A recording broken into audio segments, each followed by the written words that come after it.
Now that we've looked at the Saptamsa and really studied the lords of the Saptamsas, what are the important things to look at? That's the important planet and the important Bhavas. The important planet is Jupiter. Jupiter is the fifth planet, right? Sun, Moon, Mars, Mercury, Jupiter, planet number 5. And while the Saptamsa is the seventh division, it's the fifth Varga that Parashar talks about. So therefore, Jupiter is the primary planet in that Varga. And of course, Jupiter represents your offspring, your dynasty, the creations you make that outlive you, whether in your children or in anything else.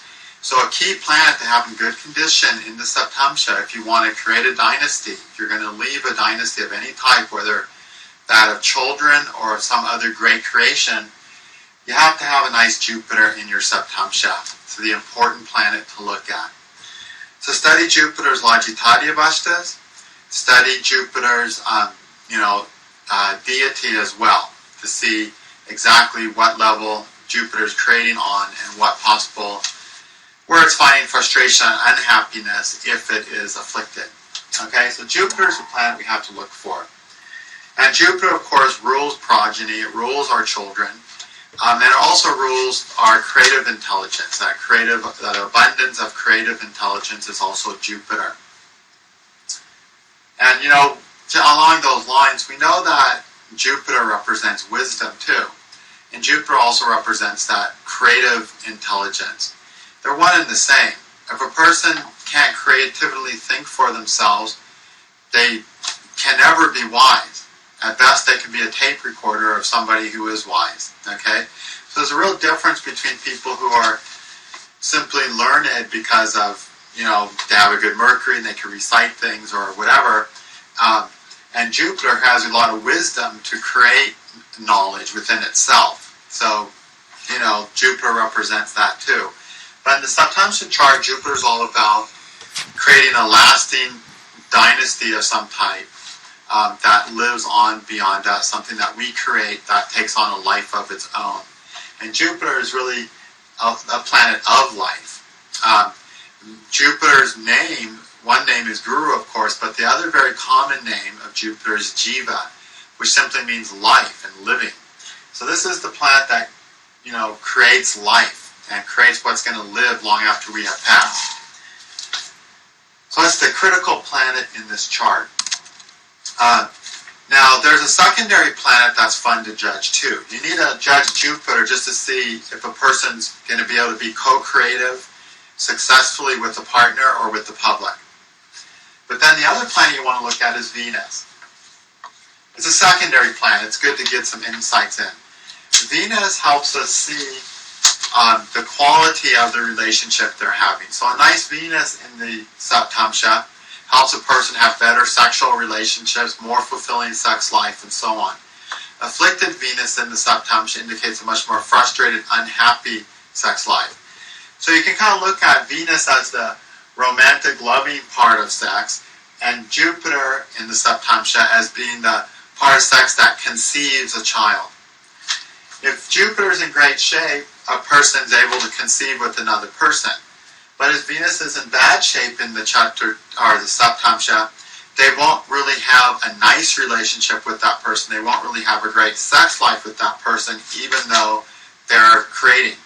You can almost look at it too in a severe case. You can have some severe afflictions in the Saptamsa with a badly afflicted Venus, but a really strong Jupiter, and that could indicate a case where somebody is actually raped and has a baby out of the rape, because of the fact that Venus being afflicted and other things being afflicted shows the act of conception. The sexual intercourse itself is really undesirable, but there's so much life that wants to live that they have a child anyway. Okay?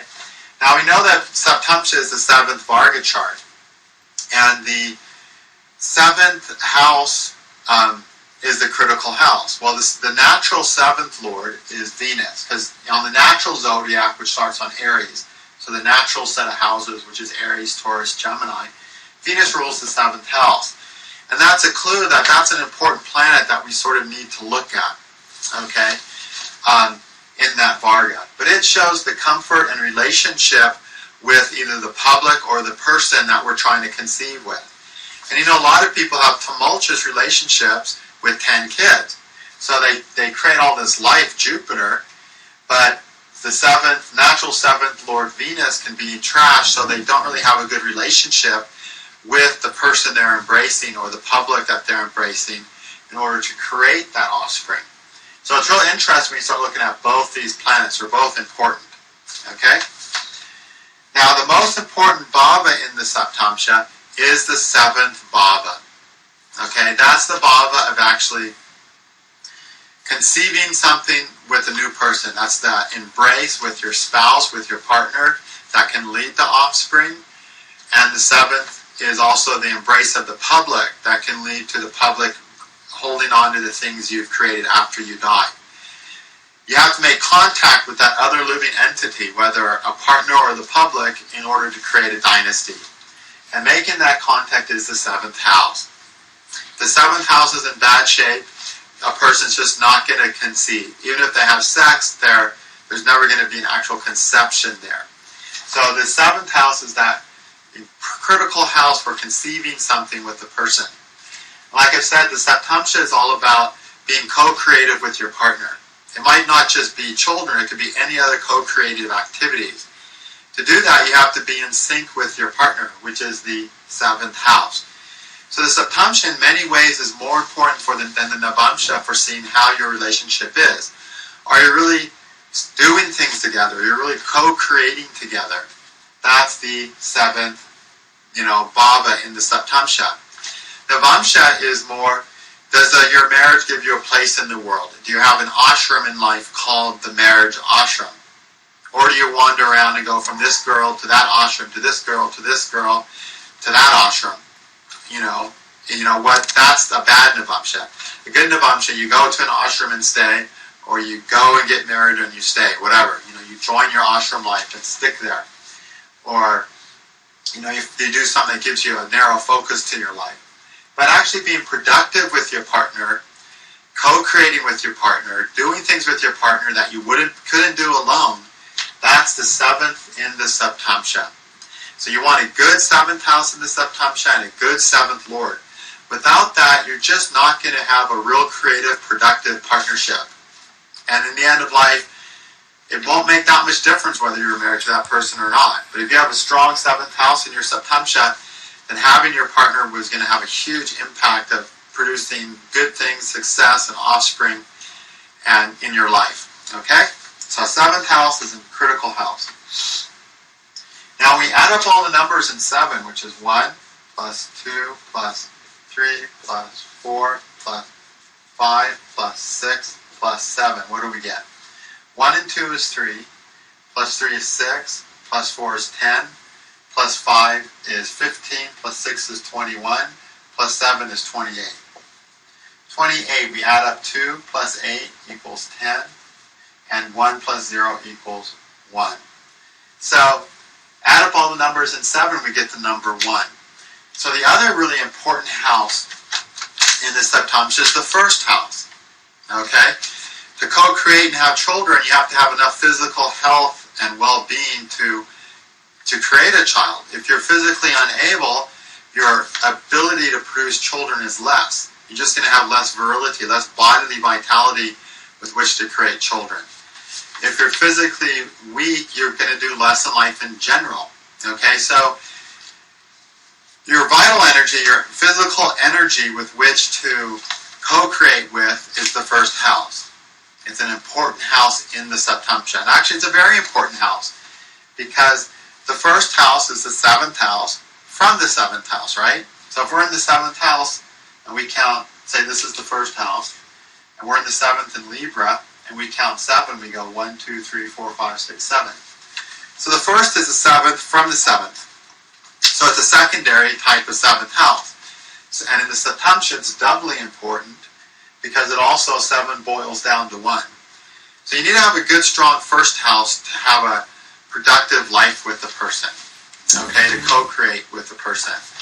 Also, on another level, having a more attractive form, a better first house, a better body, can make you more appealing to members of the opposite sex, which means you can sleep with more members of the opposite sex, which means you can produce a lot more children, right? In primal times when we had to maybe fight, like apes for our spouses, having a strong first house could simply give more physical vigor with which to beat the weaker ape and impregnate the female ape. You know what I'm saying? So having a good, healthy body helps, increase your sexual productivity and possibilities of more children. So good first house in the Saptamsa means physical ability, physical vitality that can be directly put into producing offspring and co-creating with someone. Okay? In respect to the person who's dealing with the public, who's co-creating something that's creating something that the public can embrace and nurture and grow after he lives, a good first house gives a stronger sense of charisma and a stronger personality that the public is more ready to embrace. The public doesn't embrace weak personalities usually. They want a strong personality to look up to and to follow and to believe what they're saying or whatever. So this is also the strength of personality that the partner or the public is embracing. Is it something that they want to embrace, in which case they will? That indicates a good first house here. Okay? The other important house is the fourth house. Why? Well, when we take 7 and we square it, times 7 equals 49. 4 plus 9 equals 13. 1 plus 3 equals 4. So when you square the 7, you get the number 4. Okay, so the results of creating your dynasty, creating your children, is your fourth house gets strengthened. Well, what does that mean? Well, that means you get more fortune, okay? Because you have to have the fortune of taking care of them. You have more living space, because you got to have space to fit your kids. This is a natural thing. So as we're productive with the partner, it helps increase our fourth house affairs.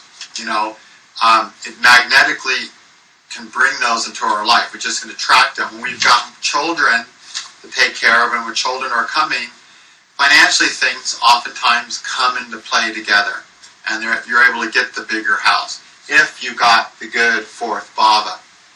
So you look at the fourth bhava is where you put your dynasty. Okay? It's your little kingdom where you put your dynasty, and also the foundation where your dynasty can flourish on.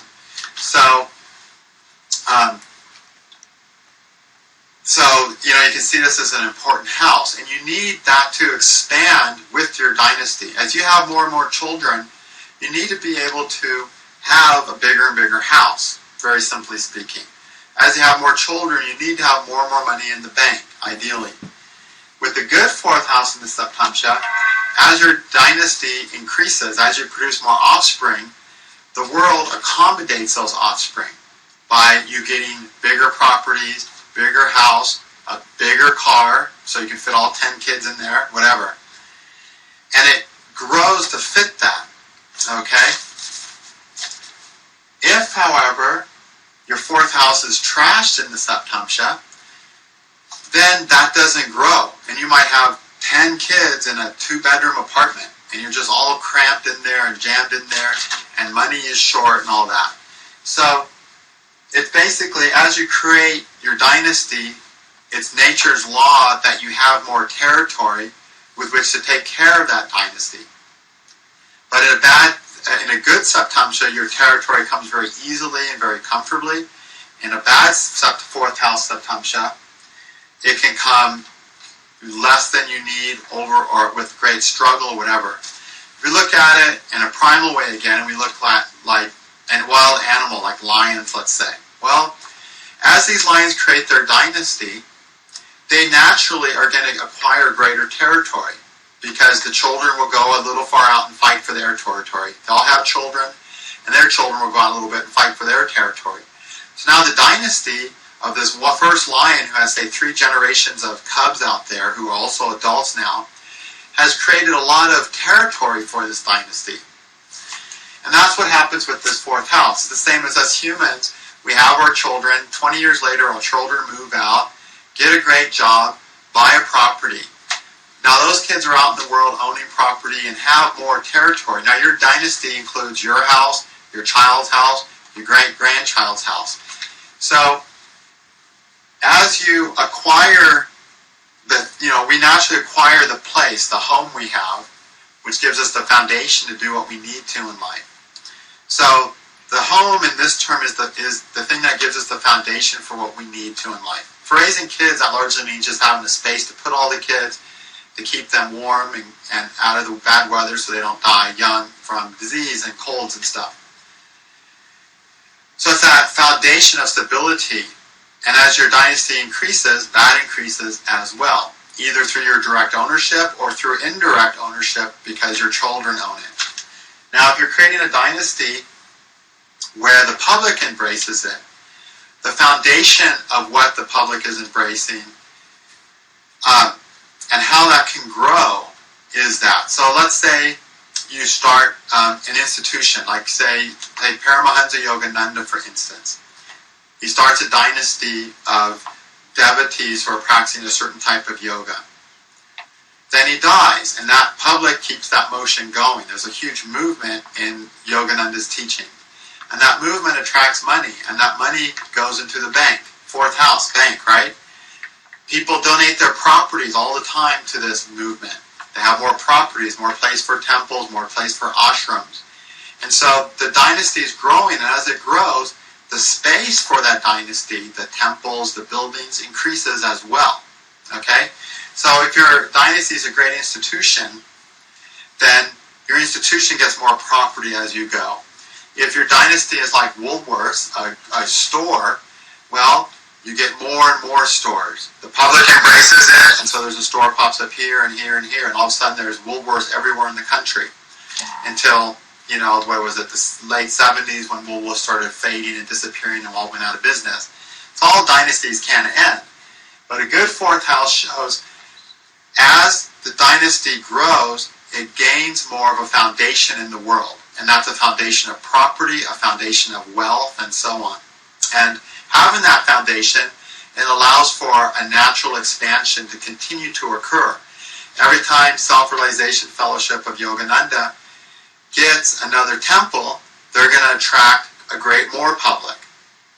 And then that greater public will result in more temples and more properties and more donations and more money in the bank, for instance. So it's that natural expansion. As you're embraced by the public, you gain greater room in the world for your dynasty to continue growing. In wildlife, it's the territories that the young lions eventually acquire, which all now belong to this dynasty of Mr. Lion who started it all. So you see that fourth house is really important for the space that your dynasty has in the world. The minute you have a child, there's a home for that child in the world somewhere. You've just expanded your fourth house. For at first, that's with you. Eventually, that's going to be maybe in a college dormitory. Eventually, that'll be in a big house, and maybe it'll be an island off the Philippines if you were Johnny Depp's parents, for instance. Okay? So your dynasty includes that. So that's what the fourth house is in the Chaturtamsha. Now, if the fourth house is weak in the Chaturtamsha, it eventually becomes frustrating to the dynasty, and it can threaten to starve the dynasty out. Just like in nature, we have all these lion cubs. What if they can't get the territory? Well, they can't get the territory, they won't have enough hunting grounds. And not having enough hunting grounds, they won't be able to eat enough. Not eating enough, they won't be able to produce as much offspring, and the dynasty will decrease. So in a dynasty of like what Yogananda has with Self-Realization Fellowship, what if they can't get more temples? If they don't get another temple, then they don't find new people, and they don't get as many donations, they don't get new properties, and so on. So it's really important that for your dynasty to expand, there's room in the world. You have the territory you need in the world for that dynasty to expand grows in accordance with the merits of the dynasty. Okay? So just the seventh house is just making all those kids. It's creating that great thing and having the public embrace it. But the fourth house is there being room in the world for it. getting the territory for the dynasty to really, really flower and really, really flourish. And sometimes it won't be. And so someone will start a dynasty because their fourth house is really bad in the Saptamsa. Well, they create a dynasty and they have 8 kids. And all 8 kids end up living in 2 trailers all their life. There's just not much room in their life. They're all cramped in trailers that get on each other's nerves. It's not the most enjoyable dynasty. Okay? So that's the fourth house. And you want your dynasty to flourish out there in the world. You want it to go take over the world. That's the purpose of your dynasty, right? When, look at Christianity as a dynasty of Jesus. Its purpose is to take over the religious world and make everyone a Christian, right? And every philosophical dynasty has that in it somewhere. It wants to promote its teachings. Some do it very passively. They just wait until someone shows up and asks them. Other people do it very aggressively by knocking on your door and handing you pamphlets. But in either case, anyone who's developed a philosophy that's been embraced by the public, that dynasty wants to grow. Because that's the nature of the dynasty. It wants to grow. It wants to take more territory. Now, different dynasties do it differently. One dynasty will march in there with swords and take heads. Another dynasty will just grow at a more natural pace, maybe by trading with other cultures and inbreeding with other cultures and harmoniously kind of moving their dynasty into these foreign cultures. So the purpose of the dynasty is to take over the world. That's why we do it. It's part of it. Because when lions have cubs, it's territorial. When plants flower, their flowers are designed to take over as much territory on Earth as possible. That's the life instinct. That's the instinct of Jupiter to create life. It needs the territory, so it does what it can to maximize its chances of getting some of the territory. And humans have that too. We don't have it in the same way as plants where we do it a certain way. But we all have that. We all have that within ourselves. When we have children, we want to be able to provide a college education for our children if they want to do that. Because we want them to be able to acquire wealth and property and have a big piece of the pie as much as possible. We want them to have a good life. And so it's the instinct of the founder of the dynasty to want his dynasty to flourish. And that means taking up space, which means that needs a good fourth bhava in the Saptamsa. If your Saptamsa fourth bhava is trashed, there's just not enough room. There's not enough room in the world for your dynasty, and that will curb how much your dynasty can flow out into the world. Now that's not necessarily a bad thing.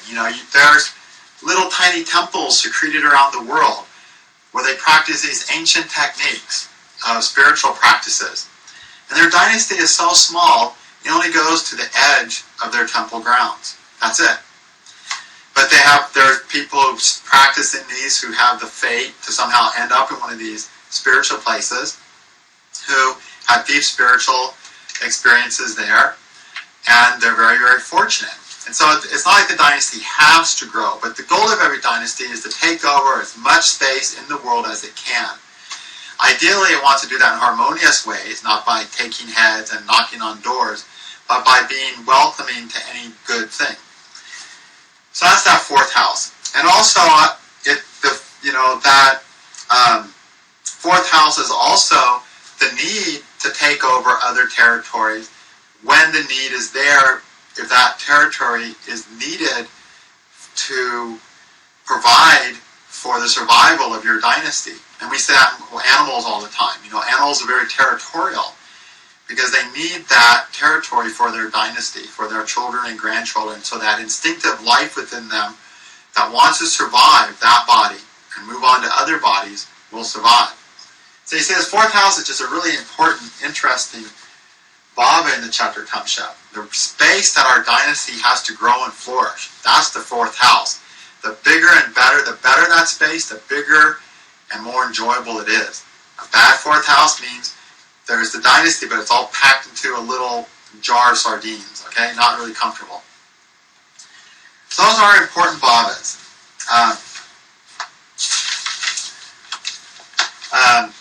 All very, very important. And when we start looking at some charts, we'll look at all these bhavas, plus lots of other bhavas. We'll do a very thorough Saptamsa readings, because Saptamsa is such an important varga, because the purpose of life, we know, is spiritual development, right? That's the purpose of our soul being incarnated in a body. But the purpose of life is to create life. The purpose of life on earth is to create life. The purpose for our soul is to evolve.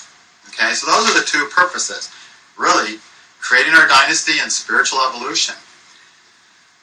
Of those purposes, it's the Saptamsa that indicates one of these biggest purposes in our life of, a progeny and creating our dynasty.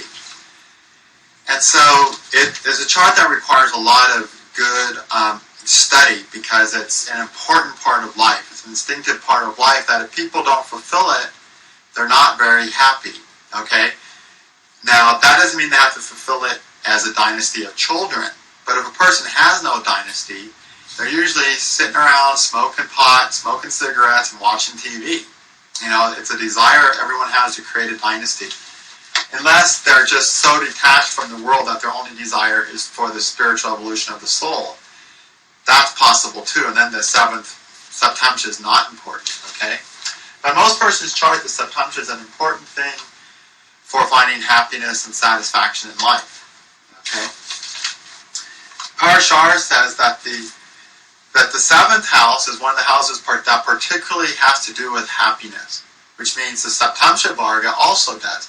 Because if we have good sex life, if we have a good partner, and we're creating a dynasty with somebody, that's a huge chunk of happiness as far as what can be done in the world. Not that it's ultimate happiness, but it's a huge chunk of happiness. So a good Saptamsa goes a long way in making a person feel good about their lives on earth. Okay.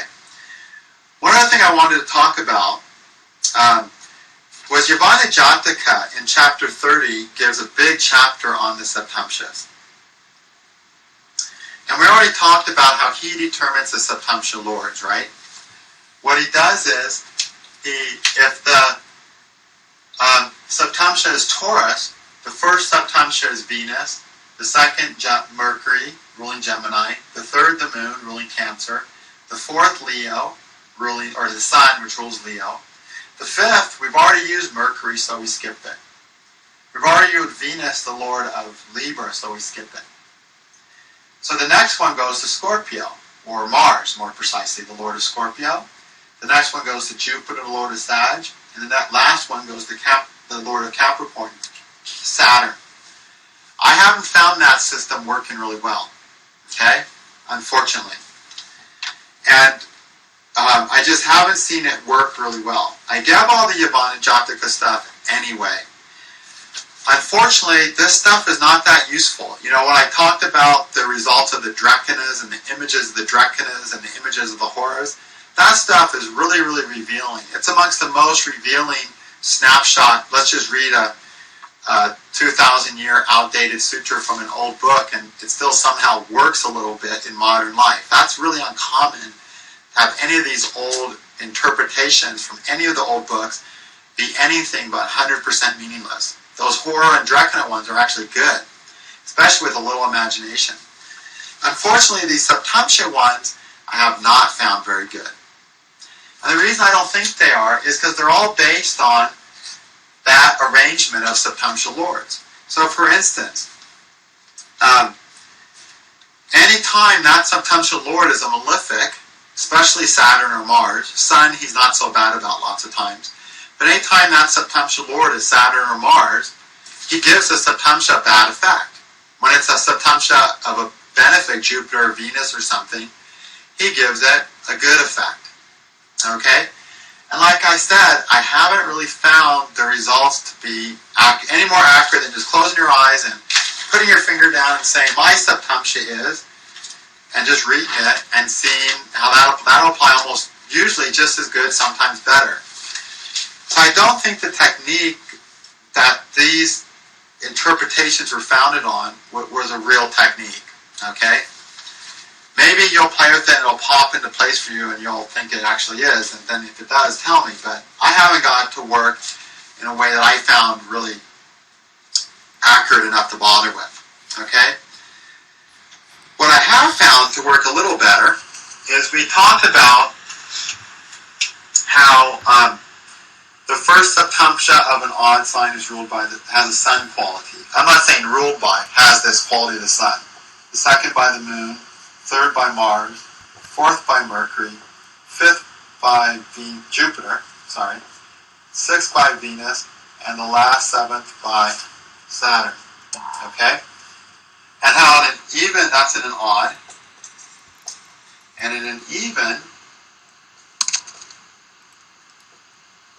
it goes reverse, with the first Saptamsa starting here and the seventh Saptamsa there. And those qualities these planetary qualities fit really well with the actual deities, the ghee, the milk, and the yogurt, and all that kind of stuff. It works well with that stuff. And so I like using this planetary relationship better than the planetary relationship that he gives based on counting from those signs and skipping certain signs when they're duplicated. Okay, and then I found that if we take these interpretations and we use them with these planetary lords, they get better. Do they get great? Not really. Do they get good enough to use? I don't really think so. I don't use them. I just don't find them juicy enough, okay? But they get better when we follow them this way. So let's take Libra Saptamsa. According to Yavana Jataka, the first Saptamsa of Libra is ruled by Venus. So the result he gives is born a man with round thighs and body, eyes like a fish's, and an expanded and high nose, who is ruddy like a youth. He is wise and a quiet teacher who acquires possessions. Okay? That's the Venus Saptamsa. Now, if we took it as being the Sun Saptamsa, then we have to find out what he would mean by that. Well, Venus is the first, Mars is the second, Jupiter the third, Saturn the fourth, Mercury the fifth, Moon the sixth, and Leo the seventh. So, according to this system, the Sun would rule the first Saptamsa, and he gives the results of the Sun Saptamsa, let's call it, as being the last Saptamsa. One born in the seventh Saptamsa in Libra is a hero with big eyes and a thick row of teeth, a bony man with limbs as soft as lotuses, purplish eyes, and soft brown hair. He wears a huge garland. What I found between those two, the second one I wrote, usually works better for a person born in the first Saptamsa of Libra. Not that it works really, really good, okay? But it works a little better. In the second Saptamsa of Libra, which would be ruled by Mars, okay, according to Yavana Jataka's system, in the second Saptamsa of Libra is born a dark-skinned man with a round mouth and eyes, a purplish person whose nose and lips are high and raised. He is a sinful thief whose voice is impaired and who desires to destroy. Okay. I haven't really found second Saptamsa Libra people to be like that. You see how he gives it a bad result? Because it's the Saptamsa of Mars, he thinks. So anytime it's a Saptamsa of Mars, he says bad. And right away, astrology is just not that easy, where anything of Saturn, Sun, and Mars sucks, and the thing of the nice planets is nice. It doesn't work that way. It's a very immature interpretation. And that's one reason I don't think these interpretations work that great anyway. And using the wrong, what in my opinion are the wrong planetary lords to write these interpretations makes it even worse. But if we use the right planetary lords in respect to this, then the second Saptamsa of Libra would be ruled by the moon, right? Because it's an odd sign, second Saptamsa is the moon.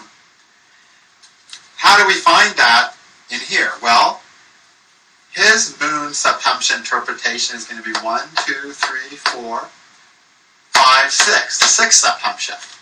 And we go down to the sixth Saptamsa.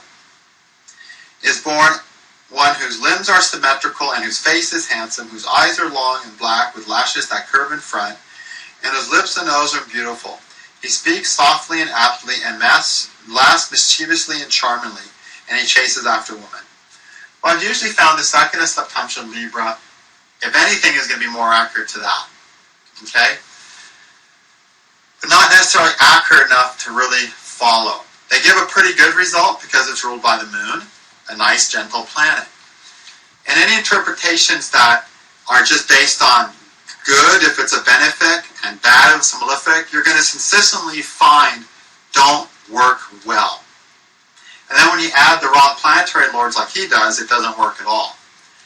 If you add the right planetary lords, the lords that I find work better, it'll work better, but it's not great because, like I said, judging astrology based on the single premises of benefics and malefics, you'll fail. If you remember when we read the interpretations and the symbolic images of the horrors and draconas, they weren't based on benefics and malefics. They weren't based on such an immature form of astrology.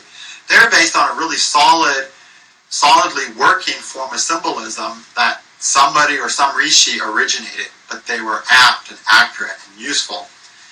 This, to my opinion, is just someone decided to break it up and say, well, Saturn in Libra is bad because it's Saturn. And Saturn Saptamsa would, just for Libra, to read it, would be the first, second, third, fourth Saptamsa. In the fourth is born a black man, black Saturn, right?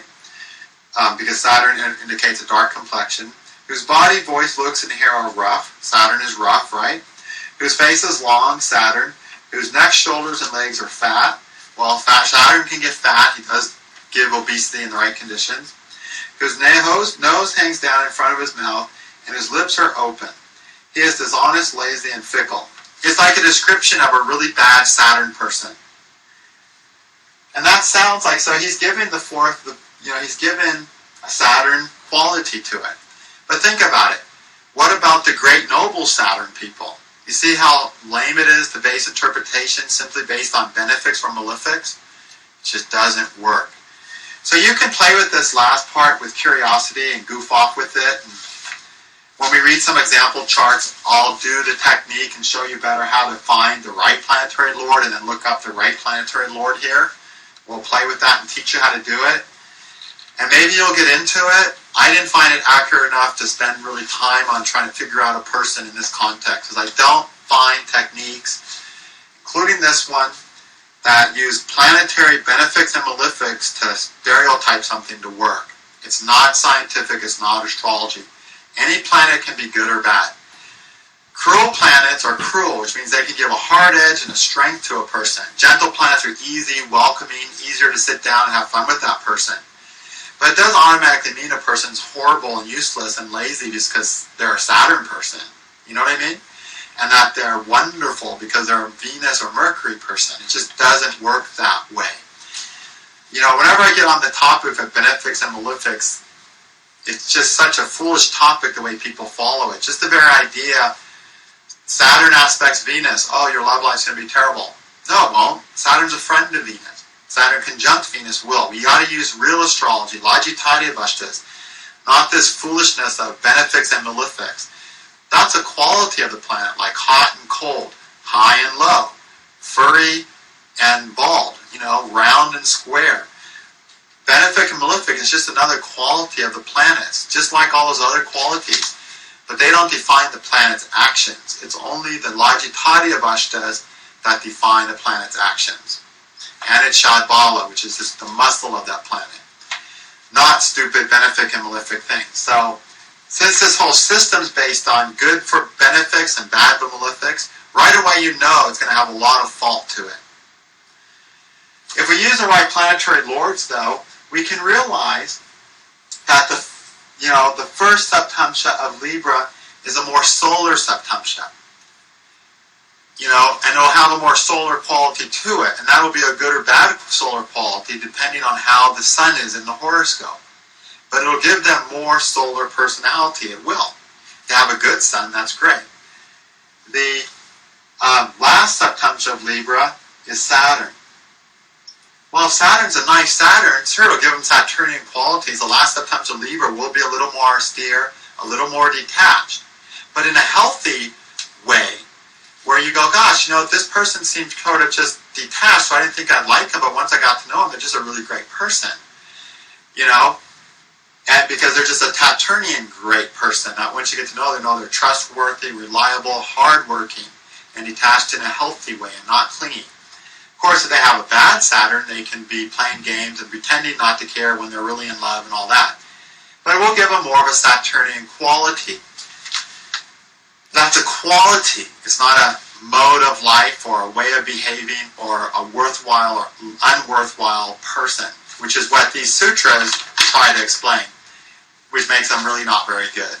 So, we have to be leery and use everything we find in the old books with intelligence and testing. And there's a lot of good stuff in the old books. This is one of the only things from Yavana Jataka I don't like. It's a really great book. But anytime benefics and malefics become the key thing for a prediction, it makes it hard to be accurate with it. Benefic and malefics have their nature. Benefics are more social. Malefics are less social in general. Okay? That's a quality. It's not a good or bad thing, though. And these make too much of that simple quality. But we'll play with it a little bit in case you want to try to play with it a little bit. But I like using the images of the horrors and drakanas and the explanations, the interpretations for the horrors and drakana lognas.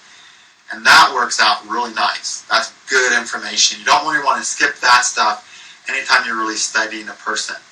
But this Saptamsa stuff, if you try to use this to study a person, unless you really look at the right planetary lord and really study that planet, you won't be able to be really good with it. You got to find the lord, understand they have a more martial personality.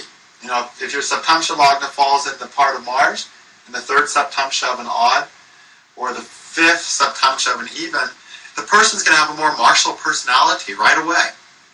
But Mars can be great, or it can be troublesome. It depends on their Mars and what that personality is. If the Lagna is heavily afflicted, it'll be a more untroubled martial personality. If the Lagna is supported, it'll be a very robust, productive martial personality. But we will look at that, okay? All right, that's it. Now we'll get into example charts in the next few videos. Thank you.